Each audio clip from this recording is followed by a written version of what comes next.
Hi everyone! A lot of people always ask me, how do I survive high nightmare dungeons? Why does it look so easy for you and it's so difficult for me?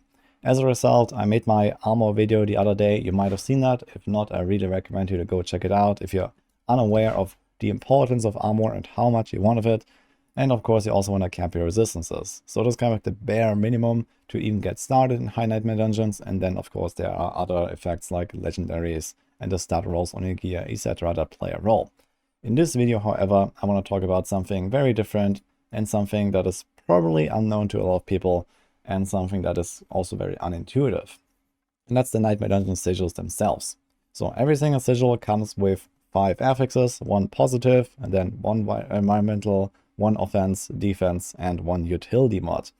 And most people probably look at the second one here, the environmental one, like Drifting Shade, Bloodblister, Stormmane's Wrath, and this kind of stuff, and probably salvage the sigils based on those. And that kind of makes sense. There are some affixes you really don't like, Lightning Storm or Death Pulse or something like that, but in the grand scheme of things, they don't matter all too much because you can play around them.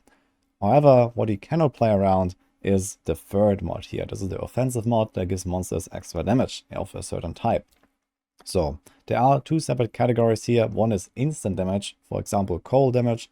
It says monsters gain 20% of physical as extra cold, and then there's 20% of physical as extra fire and all that stuff. It's like instantaneous. And then there are those DoT mods. And the dots, they are bugged. They just do massively more damage than they should. And I'm gonna show that to you in action. So you see here, for example, on my current map, I have monster shadow damage over time. Monsters deal 30% of the physical as extra shadow over 5 seconds. So that's actually quite a little amount for this kind of mod here, you think. However, what you're about to see is very different. So you see here, I'm armor capped, I'm shadow res capped, and I do take half the damage of physical compared to my elemental damage, because I take 15% damage. Here I take 30% damage.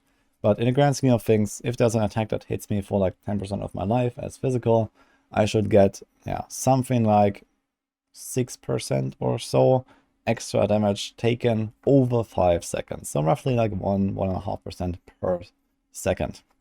But now watch this when I actually like pull an enemy and I get slapped by a little trash monster.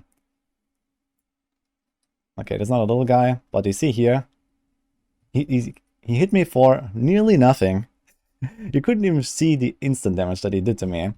And the poison, or it says poison, but it's actually shadow damage over time, basically nearly kills me. And you see that here again, this guy hits me for like 10% of my life, and the poison, or like the shadow damage over time, actually just kills me, basically. And this is very consistent. This happens with like all of the monsters. You see that again here.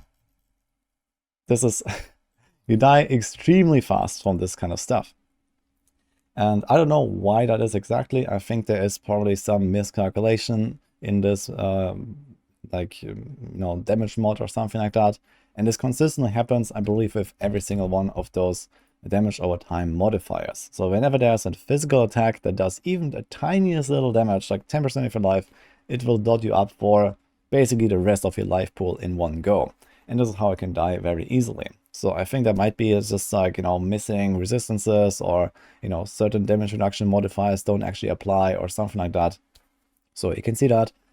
And this is also a strong reason, at least, why a lot of people have so many issues doing high nightmare dungeons. So you want to pay attention to those modifiers. You want to make sure that you skip those if you actually have trouble surviving these modifiers. It's not always the case. For example, I don't really care too much about them, because generally as a rogue, for example, I barely get hit anyway, and I have a lot of healing. For example, if you go for Undying Power, or if you have, some other strong healing effects, you can kind of just out-heal it. But yeah, for builds or for players that just get hit a lot more often, this can be a massive issue if you don't have ridiculous amounts of healing. So you want to pay attention to those offensive modifiers and skip those damage over time mods. Also, alternatively, there are certain effects that actually reduce damage over time that are really powerful here. So something that I really like to do, that I don't have on my build right now, but for example, on the rogue, you have some of those passives here, like Rugged. There's also, for example, some Paragon nodes on some classes to give you damage over time reduction. Those actually help quite a bit here, because this is where a lot of the damage comes in. So if you don't want to skip those dungeons, but you have maybe some extra points you could move around, then those are definitely worth picking up here. So I just wanted to show this off in action because a lot of people are probably unaware of what actually kills them. Also, as I mentioned, this always looks like poison. There is no like UI indicator showing that you are burning or you have shadow damage over time on you. It's always like this green bubble, so you might think it's poison. However, in this case, for example, this was shadow, and if it's burning, then it's also green. So it's just how dots are indicated on your health bar. So don't confuse this with poison. You don't need to necessarily go for poisoners, I guess, unless there's some other bug that I don't know. But it's just an UI indicator. But I want to get this out here because, yeah, many people don't know this, and this might help you out if you want to do high nightmare dungeons. Pay attention to those offensive mods, skip the DoT ones, and you're gonna have a much better time. And that's already it for this video here. I hope this helps you. Wish you good luck with the rest of the season, and see you guys next time.